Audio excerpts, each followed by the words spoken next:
Hello dear students, आज हम लोग पढ़ेंगे केमिस्ट्री के सभी इम्पोर्टेंट टॉपिक और किस प्रकार से प्रश्न आते हैं और चैप्टर वाइज कितना आपको पढ़ना है, कितना पढ़ करके आप 95% से एबव नंबर आसानी से ले आ सकते हैं। ठीक है, तो चलिए सबसे पहले शुरुआत करते हैं कि किस प्रकार से प्रश्न पूछा जाता है। पहला तो समझ लिए बहुविकल्पीय आते हैं, इसमें 6 प्रश्न। कितने? 6 प्रश्न बहुविकल्पीय आएंगे, एक एक नंबर का, टोटल मिला करके ये आपका हो गया 6 नंबर का। तो 6 नंबर आपको मिल जाएगा बहुविकल्पीय से। ठीक है, और फिर अति लघुत्तरीय प्रश्न होंगे 8। अति लघुत्तरीय कितने प्रश्न होंगे? 8 प्रश्न होंगे अति लघुत्तरीय, और ये 2-2 नंबर के होंगे, तो 8 दूनी 16 नंबर आपका मिल जाएगा ये अति लघुत्तरीय वाले प्रश्न से। ठीक, फिर इसके बाद ये आपका लघुत्तरीय प्रश्न जो है वो पहले टाइप वाला, ये आएगा 4 प्रश्न और 3-3 नंबर का, तो 4 तियां 12 नंबर ये आपके हो जाएंगे अति लघुत्तरीय, ये लघुत्तरीय प्रश्न से। फिर इसके बाद लघुत्तरीय दूसरे टाइप का जो प्रश्न है, यहाँ जो है इसकी संख्या भी 4 ही होगी, ये आएगा 4 नंबर का। अब ये 4 चौक 16 नंबर आपका यहाँ से मिल जाएगा। ठीक, फिर इसके बाद विस्तृत उत्तरीय जो प्रश्न होगा ये आता है आपका 5 नंबर का, और कितने प्रश्न होंगे? 4 प्रश्न होंगे। ठीक है, विस्तृत उत्तरीय कितने प्रश्न होंगे? 4 प्रश्न होंगे और 5-5 अंक के। तो 4 प्रश्न 5-5 अंक के, इसका मतलब एक प्रश्न 5 अंक का, तो 4 प्रश्न मिलकर के 20 अंक के ये हो जाएगा आपका। ठीक है, तो टोटल मिला करके ये आपका इस प्रकार से 70 नंबर मिल जाएगा। केमिस्ट्री के भाग 1 और भाग 2 मिला करके ये 70 नंबर। ठीक है, जोड़ के देखिए, 6 6 12, 6 3 18 2 20, और 20 का यहाँ लिखेंगे 0, 20 का लिखिए 0। यहाँ बचा कितना? 1 2 3 2 5 और 2 हासिल 7, तो ये 70 नंबर यहाँ से आपका मिलेगा। अब देखते हैं हम खंड का भाग 1 या जो है पार्ट 1, पेपर 1 जो भी कह लीजिए, इसमें जो है ये 5 इकाई है, 5 प्रश्नावलियाँ हैं। अब इसमें जो है विलयन आएगा आपका ये 8 अंक का। ठीक है, तो विलयन में क्या क्या आपको पढ़ना है वो भी अभी हम बताएंगे। विद्युत रसायन ये 7 नंबर का, रासायनिक बलगतिकी ये जो है ये भी 7 नंबर का। ये बहुत ही फ्री में नंबर आपका मिलेगा, बहुत ही आसान है भाई ये। ठीक है, अब इसके बाद डी और एफ ब्लॉक ये आएगा आपका 6 नंबर का, और उप सहसंयोजन यौगिक 7 नंबर के। ठीक, चलिए अब इसके बाद देख लेते हैं हम लोग खंड खा कह लीजिए या भाग 2 कह लीजिए, पेपर 2 कह लीजिए। इसमें जो है क्या क्या पढ़ना? हेलो एल्किन और हेलो एरीन ये आएगा 7 नंबर का। एल्कोहल फिनाल ईथर ये आएगा 7 नंबर का। एल्डिहाइड कीटोन कार्बोक्सिलिक अम्ल तीनों मिला करके ये 8 नंबर। एमीन 6 नंबर और जैव अणु 7 नंबर। ठीक है, इस प्रकार से ये भाग 2 से मिलेगा। अब इसमें क्या क्या पढ़ना है चैप्टर वाइज एक एक करके समझ लेते हैं। ठीक है, तो जैसे पहला चैप्टर आपका ये विलयन है, तो विलयन में आपको कितना पढ़ना है पहले इसको देख लेते हैं। विलयन में ये देखिए, मोलरता, मोललता, नॉर्मलता, मोल प्रभाज। ठीक है, इसकी डेफिनेशन देख पा रहे हैं, इतने की क्या डेफिनेशन और इसके सूत्र सहित। ठीक है, डेफिनेशन और फार्मूला यदि आपको याद रहेगा तो इस पर बेस्ड न्यूमेरिकल आते हैं, तो न्यूमेरिकल आप आसानी से सॉल्व कर पाएंगे। और दूसरा अणुसंख्य गुणधर्म व वानठाप गुणांक। ठीक है, इसके बारे में आपको पढ़ना है। और फिर राउल्ट का नियम, राउल्ट का नियम तो आपको पता होना चाहिए, साथ ही साथ इसकी सीमाएं क्या हैं। ठीक है, किस कंडीशन में राउल्ट का नियम लगाया जा सकता है। ठीक है, राउल्ट का नियम किस आधार पर लगाया जा सकता है। फिर परासरण, विसरण, परासरण दाब, प्रतिलोम परासरण क्या होता है ये पढ़ लीजिए। ठीक, ये और फिर इसके बाद क्वथनांक में उन्नयन, हिमांक में अवनमन, ये भी इसका भी जो है आपको डेफिनीशन पता होना चाहिए, और साथ ही साथ इसका फार्मूला आपको याद होना चाहिए। इस पर बेस्ड न्यूमेरिकल आता है। क्या आता है? न्यूमेरिकल आता है। और फिर अच्छा, राउल्ट के नियम से भी इस पर बेस्ड न्यूमेरिकल आपको मिलेगा। ठीक है, राउल्ट के नियम से। ठीक है, क्या वाष्प दाब का अपेक्षिक अवनमन विलेय के मोल प्रभाज के बराबर होता है ना, तो इसमें भी, इससे भी जो है P minus P naught upon P naught is equal to विलेय के मोल प्रभाज के बराबर होता है ना। तो यहाँ से जो है इस पर भी न्यूमेरिकल बहुत ही इंपॉर्टेंट है, आता है। तो अभी बताएंगे तो ज़्यादा समय लग जाएगा। अभी हम इस वीडियो में आपको इतना बताते चल रहे हैं कि क्या आपको पढ़ना है कितना, ठीक है। फिर मोलर उन्नयन स्थिरांक, मोलर अवनमन स्थिरांक के बारे में हम देख लेंगे, ठीक। चलिए, तो ये विलयन हो गया। विलयन के बाद दूसरा चैप्टर हम देखते हैं, दूसरा इकाई, दूसरी यूनिट समझ लीजिए। हमको पढ़ना है ये विद्युत रसायन, ठीक है। तो विद्युत रसायन में क्या पढ़ेंगे हम?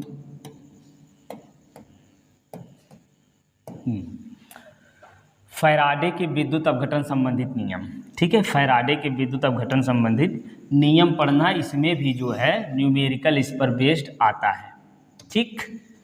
फैराडे ने जो है विद्युत अपघटन संबंधित 2 नियम दिए ना। किसी धातु के क्षण को जो है विलयन में डुबो करके फिर उसमें विद्युत धारा प्रवाहित करते हैं तो कितना जो है इलेक्ट्रोडों पर कितना मात्रा में पदार्थ एकत्रित होते हैं, उसके आधार पर इन्होंने नियम दिया है, ठीक है। समझ रहे? थोड़ा बताते क्या बताते चलेंगे, समय लग जाएगा। चलिए, अभी फ़िलहाल इतना बताते हैं। अगले वीडियो में हम जो है आगे की जो वीडियोज मिलेंगे, पहले तो जो है हम ये बता देंगे कि आपको कितना पढ़ना है, फिर इसके बाद एक एक चैप्टर वाइज करके सब कुछ डिटेल में अच्छे से आपको समझाया जाएगा। फिर कोलराउस का नियम, इस पर भी न्यूमेरिकल आता है, इस पर भी न्यूमेरिकल आता है। फिर तुल्यांक चालकता, मोलर चालकता, ये डेफिनेशन और फार्मूला याद होना चाहिए। विद्युत अपघटनी सेल, गैल्वेनिक सेल में अंतर ना, गैल्वेनिक सेल या वोल्टी सेल एक ही बात है, ठीक है। इसमें अंतर और ये क्या होता है, ठीक है। विद्युत ऊर्जा को रासायनिक ऊर्जा में या कैसे क्या बदलता है, ये सारी चीज़ें। प्राथमिक सेल, द्वितीयक सेल क्या होता है, इन दोनों में अंतर समझ लीजिए। नष्ट समीकरण बहुत ही इंपॉर्टेंट है, ठीक है। इस पर भी बेस्ड न्यूमेरिकल आते ही आते हैं, ठीक है। ये जो है बहुत ही इंपॉर्टेंट टॉपिक है आपका, ठीक है। सारे इंपॉर्टेंट है जितना हमने लिख दिया है यहाँ पे, ठीक है। इतना यदि पढ़ लेंगे तो आपका पूरा कंप्लीट हो जाएगा सब कुछ, ठीक। अच्छा, चलिए आगे देखते हैं। इसके बाद ये तीसरी इकाई यानी तीसरी प्रश्नावली, इसमें जो है हमको समझना क्या है। तीसरी इकाई आपकी है ये रासायनिक बलगतिकी। जैसा कि अभी हमने बताया कि ये बहुत ही आसानी से इसमें नंबर मिलने वाला है। आणविकता और कोटि की परिभाषा और इसमें अंतर ये पढ़ लेंगे। और प्रथम कोटि की अवक्रिया, ठीक, प्रथम कोटि की अवक्रिया कौन कौन सी है और शून्य कोटि की अवक्रिया कौन कौन सी है। साथ में ये दोनों आप इसके एग्जाम्पल यदि याद रखेंगे तो कभी कभी पूछता है कि निम्न में से प्रथम कोटि की अवक्रिया कौन सी है, कौन सी नहीं है, ठीक है। तो इसलिए इसके उदाहरण भी आपको पता होने चाहिए। अब प्रथम कोटि की अवक्रिया का समीकरण आपको निकालने को भी आ सकता है और इस पर बेस्ड न्यूमेरिकल तो आता ही है भैया, बहुत ही आसान न्यूमेरिकल आता है, ठीक है ये। और फिर इसके बाद आर्हेनियस समीकरण, फिर अपक्रिया का वेग और प्रभावित करने वाले कारक, ठीक है। बहुत पूछा जाता है भाई, बहुत ही आसान चीज़ है, बहुत पूछा जाता है। सक्रियण ऊर्जा क्या होती है, ठीक है। जितना आप रासायनिक बलगतिकी में पढ़ लीजिए पर्याप्त है। फिर इसके बाद हम लोग देखेंगे आगे डी ब्लॉक और एफ ब्लॉक के बारे में। तो डी ब्लॉक और एफ ब्लॉक क्या होता है और इसमें किसको संक्रमण तत्व कहते हैं, किसको अंतः संक्रमण तत्व कहते हैं, ये सारी चीज़ें आपको पता होनी चाहिए, ठीक है। तो डी ब्लॉक में हमको क्या पढ़ना है देख लीजिए, इतना ही पढ़ना है। क्या पढ़ना है? डी ब्लॉक, यानी इसको देखिए बहुत पूछा जाता है, डी ब्लॉक को संक्रमण तत्व क्यों कहते हैं, ये प्रश्न। दूसरा इसी में बनता है कि एफ ब्लॉक को अंतः संक्रमण तत्व क्यों कहते हैं। ऐसे पूछा जा सकता है कि संक्रमण तत्व और अंतः संक्रमण तत्वों में अंतर क्या है और इनके सामान्य लक्षण क्या हैं, ठीक है। इनमें जो है किसकी त्रिज्या ज़्यादा होती, किसकी कम होती है, आयनन विभव, इलेक्ट्रॉन बंधुता, विद्युत ऋणात्मकता, ये सारी चीज़ें कैसे परिवर्तित होती हैं, किसकी ज़्यादा होती हैं, कम होती हैं, ये चीज़ें आपको पता होनी चाहिए। एक ये प्रश्न आप तैयार कर लेंगे, ठीक है। देखिए क्या डी ब्लॉक में कौन कौन से तत्व आते हैं, इनको संक्रमण तत्व क्यों कहते हैं। जब ब्लॉक में कौन से तत्व हैं, इनको अंतः संक्रमण तत्व क्यों कहते हैं। और इनकी जो है आकार किस प्रकार से परिवर्तित होता है बाएं से दाएं की ओर जाने पर, और आयनन विभव, इलेक्ट्रॉन बंधुता, विद्युत ऋणात्मकता किस प्रकार से परिवर्तित होती है, ये चीज़ें लक्षण है इसके, ठीक है। और फिर दूसरा इसमें जो है बाएं से दाईं ओर जाने पर लैंथेनाइड संकुचन। लैंथेनाइड श्रेणी देखिए, यह ब्लॉक में दो श्रेणियां होती है ना, लैंथेनाइड और एक्टिनाइड, ठीक है, 4F और 5F श्रेणियां। तो 4F श्रेणी क्या है, 5F श्रेणी क्या है, ये भी पूछा जा सकता है ना। श्रेणी मतलब वही F ब्लॉक के दोनों तक, लैंथेनाइड और एक्टिनाइड। तो लैंथेनाइड में संकुचन किस प्रकार से होता है, एक्टिनाइड में संकुचन किस प्रकार से होता है, क्या है ये संकुचन, मतलब आकार में कमी, ठीक। तो ये डी ब्लॉक और एफ ब्लॉक में इतना आपको पढ़ना है, ये 6 नंबर के लिए। फिर आगे उप सहसंयोजन यौगिक जो आपका है, इसमें आप इतना पढ़ लीजिए, इतना क्या, इतना ही पढ़ना है, ठीक है। क्या पढ़ना है, उप सहसंयोजन यौगिकों का नामकरण आपको अच्छे से पता होना चाहिए, कैसे नामकरण हम करेंगे, ठीक। और फिर साथ ही साथ लिगैंड और उनके प्रकार, और धन आयन और ऋण आयन लिगैंड और उदासीन लिगैंड, ठीक है। तो धन आयनिक लिगैंड जो है ये तो उप सहसंयोजन यौगिक बहुत कम बनाते हैं, इसलिए इसको जो है एक बार देख लेंगे आप तो ठीक ही रहेगा। बाकी उदासीन लिगैंड और ऋण आयनिक लिगैंड जो हैं, इनको आपको याद होना चाहिए कि लिगैंड पर कितना चार्ज है, जो ऋण आयन वाला है, ऋण आयनिक लिगैंड जो है उसमें कितना चार्ज है, उसका फार्मूला क्या है, ये चीज़। और लिगैंड जो है कितने प्रकार के होते हैं, मोनोडेंटेड, डाइडेंटेड, ट्राइडेंटेड, है ना, तो ये चीज़। अच्छा, इसमें कीलेट जो है किस प्रकार से बनाते हैं, ये चीज़ भी है जिसको आपको याद रखना है। और फिर ये जो है 3 चीज़ें जो यहाँ नीचे लिखा है, ये बहुत ही इंपॉर्टेंट, क्या, वर्नर सिद्धांत, CFT यानी क्रिस्टल फील्ड थियरी, और फिर VBT यानी बैलेंस बॉन्ड थियरी ना, संयोजी आबंध सिद्धांत। ये जो है तीनों आपको तैयार करना है उप सहसंयोजन यौगिक, यानी 10 नंबर के लिए, 7 नंबर के लिए आपको इतना पढ़ना है, ठीक। फिर इसके बाद अगला ये आपका फर्स्ट पार्ट हो गया। अब दूसरे पार्ट में हम देखेंगे, देखिए इसमें क्या अभी मैंने बताया था ना, क्या क्या है, देखिए एक बार फिर से देख लीजिए।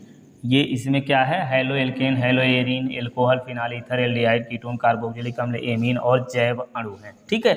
तो इन सब में देखिए ऊपर ये जितना लिखा है, ध्यान समझिए, देखिए इतना ये जो लिखा हुआ है एमीन तक, halo alkane, halo arene, alcohol, phenol ether, aldehyde, ketone, carboxylic अम्ल, एमीन, ठीक है। इन सब में जितने नेम्ड रिएक्शन हैं वो आपको बहुत ही अच्छे से तैयार होना चाहिए। इतना यदि आपने तैयार कर लिया तो जान लीजिए कि इसका जो है आधा काम आपने पूरा कर लिया है, ठीक। अच्छा, अब इसके बाद ये जैव अणु जो है, ये जैव अणु, ये जो 7 नंबर का, इसमें तो ज़्यादा है नहीं, ठीक है। तो जितना भी है जैव अणु में पूरा कंप्लीट आपको तैयार करना है, उसमें कुछ भी नहीं छोड़ना है। छोटी छोटी परिभाषाएं हैं, कुछ परिभाषाएं पूछी जाती हैं ना, और इसमें जो है ग्लूकोज और फ्रक्टोज से रिलेटेड कुछ रिएक्शंस हैं जो आपको पता होने चाहिए, ठीक। तो चलिए देखते हैं इसमें क्या क्या है जो आपको पढ़ना है, ठीक। अभी हम बताएंगे कि कौन से नेम्ड रिएक्शन मिला करके सब कौन से हैं जो आपको याद रखने, इंपॉर्टेंट नेम्ड रिएक्शन भी बताएंगे। यहाँ से पहले ये समझ लीजिए कि इन यूनिटों से आपको क्या पढ़ना है ना, कहाँ तक के, halo alkane, halo arene, alcohol, phenol ether, aldehyde, carboxylic अम्ल, है ना, कीटोन, और ये एमीन से। इसमें आपको देखिए हेलो एल्केन, हेलो एरीन की प्रतिस्थापन अपक्रियाएं जो हैं, इनकी क्रियाविधि भी आपको याद रखनी, ठीक है। नेम्ड रिएक्शन तो बाकी ठीक है, उसके अलावा क्रियाविधि आपको कौन सा अच्छे से याद रखना है, ये बहुत ही इम्पोर्टेंट है, ये आता है और आएगा, ठीक। क्या, प्रतिस्थापन अपक्रियाओं की क्रियाविधि आपको पता होनी चाहिए, ठीक। और SN1 SN2 अपक्रिया के बारे में अच्छे से आपको तैयार कर लेना है, SN1 और SN2 अपक्रिया के बारे में। फिर और कौन सी क्रियाविधि, एल्कोहल निर्जलीकरण की क्रियाविधि, एल्डिहाइड कीटोन के नाभिक स्नेही योगात्मक अपक्रिया की क्रियाविधि, ठीक है। तो देखिए जितने चैप्टर हैं सब में हमने बताया है कि कौन सी क्रियाविधि आपको पढ़नी है, ठीक। तो ये चीज़, और इसके अलावा देखिए ये 4 टॉपिक हमने बताया ये, और इसके अलावा क्या, जितने नेम्ड रिएक्शन हैं वो आपको अच्छे से तैयार होना चाहिए। अभी बताते हैं कि कौन कौन से नेम्ड रिएक्शन आपको तैयार करना है, ठीक।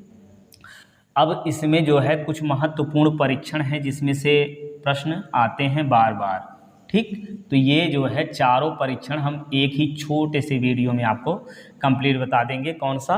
ल्यूकास परीक्षण, ये जो है क्या, ल्यूकास परीक्षण और मालिस परीक्षण, फेलिंग विलियन, टालेन अपचर्मक। ठीक। तो ये 4 परीक्षण जो हैं ये आपको तैयार करना है।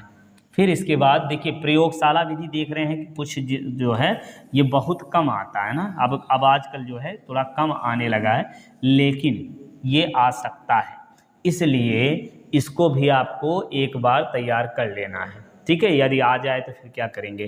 तो प्रयोगशाला विधि के लिए भी जो है बहुत ही आसानी तरीके से हम जो है इसको बताने वाले हैं कि एक ही वीडियो में कंप्लीट करेंगे। क्या क्या पढ़ना है? क्लोरोफार्म, जिसमें देखिए डाई एथिल ईथर जो है ये बहुत इंपॉर्टेंट है, और फार्मेल्डिहाइड, फार्मिक अम्ल और एसिटिक अम्ल भी है, यहाँ हम नहीं लिखे हैं, लिख दे रहे हैं क्या, एसिटिक अम्ल के बारे में भी, और क्लोरोबेंजीन और फिनॉल एसीटोन, इन सब की प्रयोगशाला विधि भी आपको तैयार करनी है। देखिए प्रयोगशाला विधि क्यों कह रहे हैं कि पहले जो है जो पी ब्लॉक आता था ना, पी ब्लॉक और डी ब्लॉक में ऊपर के तत्व भी थे जो कि अब कट गए हैं। तो पी ब्लॉक में जो है नाइट्रोजन परिवार का तत्व, सल्फर ऑक्सीजन परिवार के तत्व में ना, तो नाइट्रोजन से के यौगिक क्या, अमोनिया था, और ये सल्फर का सल्फ्यूरिक अम्ल बनाने की विधि है ना, हाइबर विधि से अमोनिया का निर्माण ना, और ये सल्फ्यूरिक अम्ल संपर्क विधि, ये सब चीज़ें थी प्रयोगशाला टाइप के। तो ये चीज़ें कट गई हैं, इसलिए जो है इसके आने की संभावना बढ़ गई है, इसलिए जो है आपको प्रयोगशाला विधि भी तैयार कर लेनी है। ठीक। चलिए अब इसके बाद समझ लेते हैं कि आपको नेम्ड रिएक्शन कौन कौन से तैयार रखने हैं। ठीक। नेम्ड रिएक्शन आपका ये क्रम से एक एक करके देखिए, जिस प्रकार से हम लिखें इसी प्रकार से आप तैयार करेंगे तो बहुत ही आसानी से तैयार होगा। देखिए एक, देखिए ये पहले नंबर पर जितना हमने लिखा है ये जो है सारे एक टाइप के हैं। ठीक है, एक को तैयार करेंगे, फिर दूसरा तैयार करेंगे, फिर तीसरा, तो ये बहुत ही आसानी से तैयार होगा। पहले वुर्ज अपक्रिया, फिटिग अपक्रिया, फिर उर्ज फिटिग। ठीक। फिर फ्रैंकलैंड अपक्रिया, ये तीनों चारों ये जो है ये अपक्रियाएँ एक ही प्रकार से हैं, तो इनको पहले तैयार करिए। फिर सैंडमायर और गाटरमान अपक्रिया, फिर इसके बाद कार्बिल एमीन अपक्रिया, हाफमान ब्रोमो एमाइड अपक्रिया। ठीक, ये आपको पढ़ना है। तो ये देखिए जो दूसरे नंबर पर लिए लिखे हैं, तो ये देखिए तुलनात्मक करके कंपैरेटिव रिएक्शंस हैं, तो तुलना करके यदि आप याद करेंगे तभी आपको ये याद रहेगा, नहीं तो सब एक में मिल करके खिचड़ी हो जाएगा कि कौन सा रिएक्शन है। ठीक है, तो कार्बिल एमीन अपक्रिया, हाफमान ब्रोमो एमाइड अपक्रिया, ये आपको पढ़नी है। फिर यहाँ से ये देखिए तीसरे नंबर पर जो लिखे ये तुलनात्मक, तुलना करके आप एक दूसरे का पढ़ेंगे तो आसानी से याद हो जाएगा। फिर रोजेनमुंड अपक्रिया, स्मिट अपक्रिया, हुंसडीकर, क्लेमेंसन, वुल्फ किश्नर अपक्रिया। ठीक है, इन सारी अपक्रियाओं को आपको क्रम से पढ़ना है। फिर इसके बाद ये तीनों एक साथ पढ़ लेंगे, कुचरो, स्टीफेन और टिशेंको अपक्रिया एक साथ पढ़ेंगे, पहले इसको फिर इसको फिर इसको, ऐसे तुलना करके जब पढ़ेंगे तो ये आसानी से याद होगा। फिर कैनिजारो अपक्रिया, एल्डोल संघनन अपक्रिया और क्लेजन संघनन अपक्रिया। ठीक, ये फिर फिंकलस्टीन और स्वार्ज अपक्रिया। तो इतने जो है ये नेम्ड रिएक्शन जो हैं इसको आपको तैयार करना है। तो ये जो है इसका आप काम करिए कि इसका स्क्रीनशॉट ले लीजिए, तो ये आपको समझने में आसानी होगी और इसको याद कर लीजिएगा। ठीक है, ये चलिए देख पा रहे हैं ना। तो ये सारे रिएक्शन जैसे जैसे हमने बताया है क्रम से ऐसे करके यदि आप तैयार करेंगे तो बहुत ही आसानी से ये तैयार होगा। तो चलिए अब जो है अगले वीडियो में हम लोग क्रम से एक एक टॉपिक अच्छे से डिटेल में पढ़ेंगे। चलिए पढ़ते रहिए, स्वस्थ रहिए, मस्त रहिए, मिलते हैं फिर नेक्स्ट वीडियो में।